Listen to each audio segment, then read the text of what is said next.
Hey guys, my name is Alex Stranger. We're here today at the Texas State Capitol. We're going to pay some of our leading Democratic representatives a visit to see if they would openly condemn the Restrict Act, which is known as the TikTok bill, which is also known as Patriot Act 2.0 if you read the text.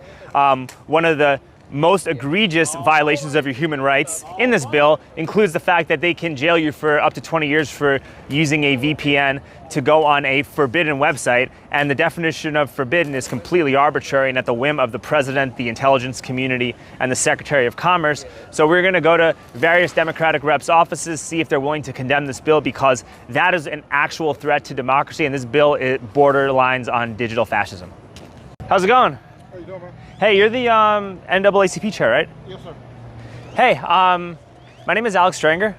Yes, sir. Nice to meet you. Likewise. I was wondering, don't mean to startle you, I was wondering if you ever heard of the Restrict Act, which is the TikTok bill that they're trying to pass through Congress. Yes, I've followed some of it. Do you know that the Restrict Act gives the president and the Secretary of Commerce the unilateral ability to determine what a forbidden or a hostile website is? And it's related to commerce, it's related to trade, it's related to whatever, and anything that you could view on the internet. It also gives the government to look at all the security footage on your Ring security system.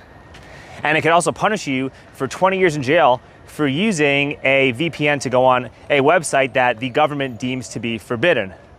I was just wondering if this is something you'd be willing to openly condemn?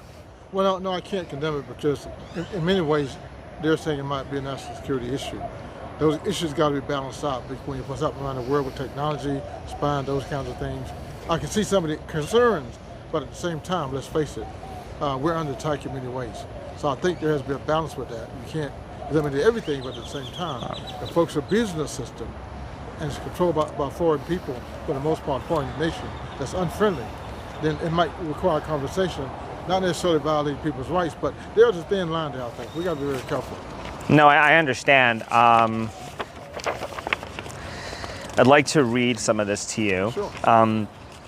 So the Secretary, in consultation, they have the ability to impose and enforce any mitigation measure to address any risk arising from any covered transaction by any person or with respect to any property.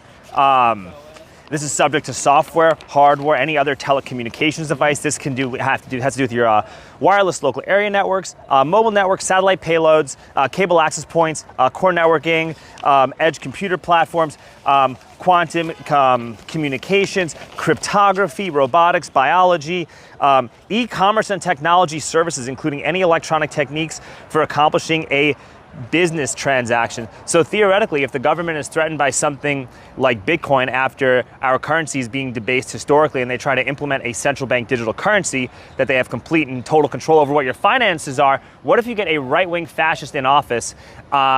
You see how this could be a giant threat to democracy and a gateway towards actual fascism. Well, I see your point. You know, you can't get a government total power.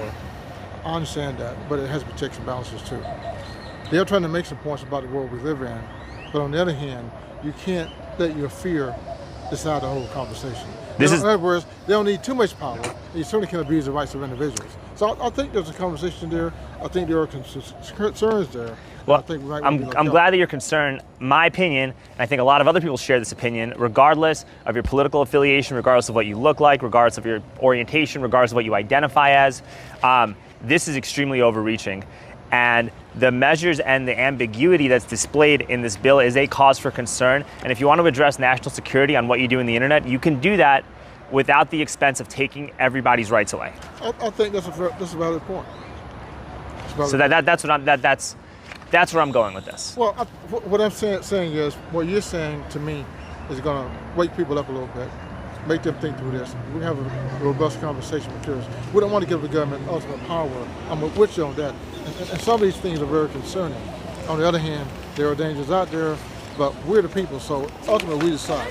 We want a government that has total control. Yeah, this bill does that. It's the Patriot Act on steroids. It literally allows the government to access data on your video devices if it is a service that uses over 1 million people. I mentioned Ring and the home security cameras, and you could also go to jail for 20 years if you use a VPN to see a website that the government deems forbidden for whatever reason they decide. Do you want someone like Ron DeSantis or Donald Trump to decide this? So this is a checks and balances issue. Absolutely. You make a good point. I agree with a lot of it, what you just said. All right. Well, thank you. I appreciate your time. You're very welcome. Nice to meet you. Okay? Yes, sir. Have a great day. Take care. All right. It is interesting how he was not willing to condemn that. Like he was almost trying to defend it. Let's go to Sean Theory's office. Theory. E1408. Let's do that. Then we also got to go hit up. Ooh, Tellerico would be good. Let's do Tellerico.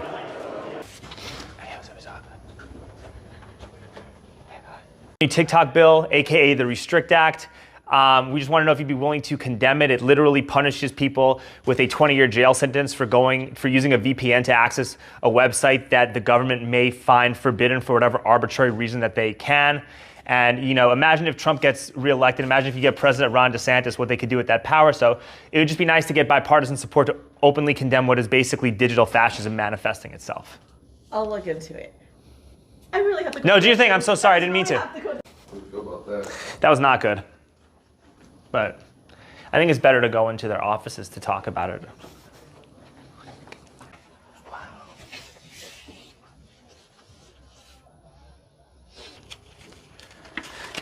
Let's go. Well, what's up? How's it going? Hey, how are you doing? Do you know if Miss Theory is in her office? Oh, so she actually is currently in a meeting right now. Because she has another meeting afterwards. Okay, awesome. I was just going door to door to some representatives to see if they would be willing to condemn the new TikTok bill, or the Restrict Act, as it is actually known. Condemning it and being vocal in opposition to it, and raising the extremely severe human rights concerns that the passage of this bill will entail, could go a long way towards stopping this and actually preserving our democracy in the digital age. So, it'd just be great to talk to her and just get her to openly condemn this on record and try to figure out how we can take steps to stop this from manifesting itself. Okay, we'll do. I will let her know, and I'll get back with you. Appreciate it. Always a pleasure. You have a good one. All right.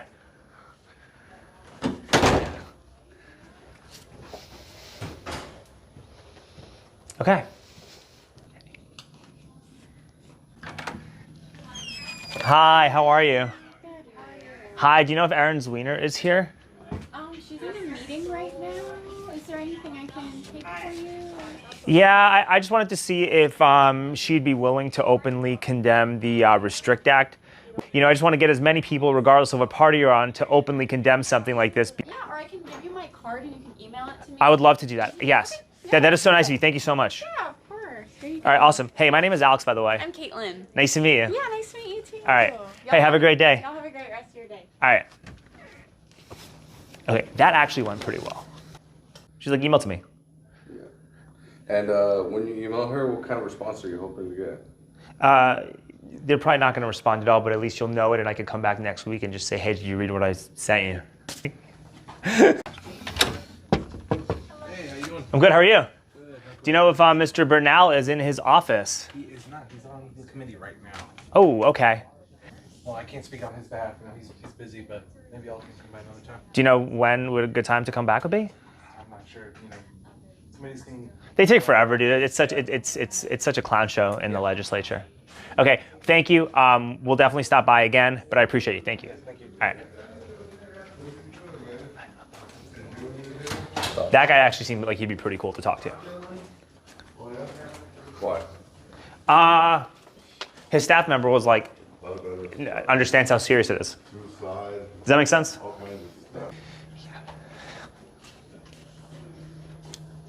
Ready? How's it going? Good. How are you? Hi. Hi.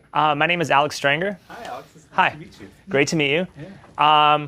We've been kind of, me and my friend Hiram, we've been going door to door trying to get various Democratic representatives to condemn the TikTok bill, better known as the Restrict Act. Okay. I don't know if you're familiar with it, but it's a federal law, so there's very little that you can do other than voice your concerns on social media and spread awareness. Okay. But it basically gives the president, as well as the Secretary of Commerce and various intelligence agencies, the unilateral ability to decide what they consider to be threatening content on the internet.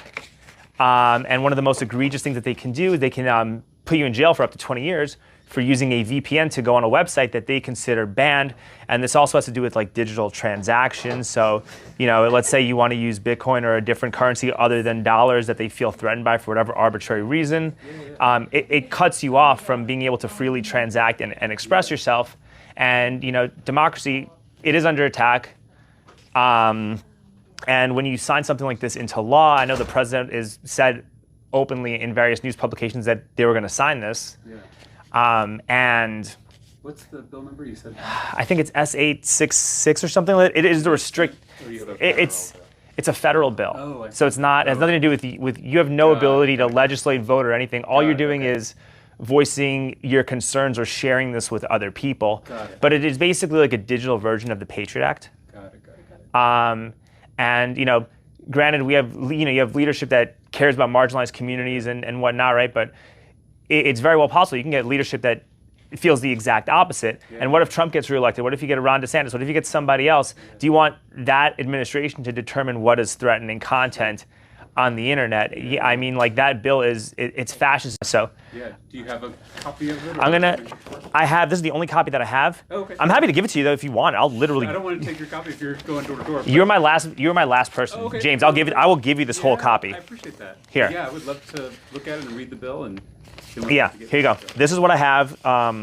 These are like 4 pages that I find the most concerning. Okay. So yeah, if you could share this or figure out a way to voice some opposition, this is it's receiving bipartisan support in Congress. Okay. And there should be equal bipartisan opposition against this because this literally concerns everybody in America. So. Someone waiting? Yeah, from Calendar. All right, Okay. James, thank you. so I really much. appreciate this. Thank you so much. Thank y'all for being here. All right, Good have a luck. great day. Yeah, see you soon.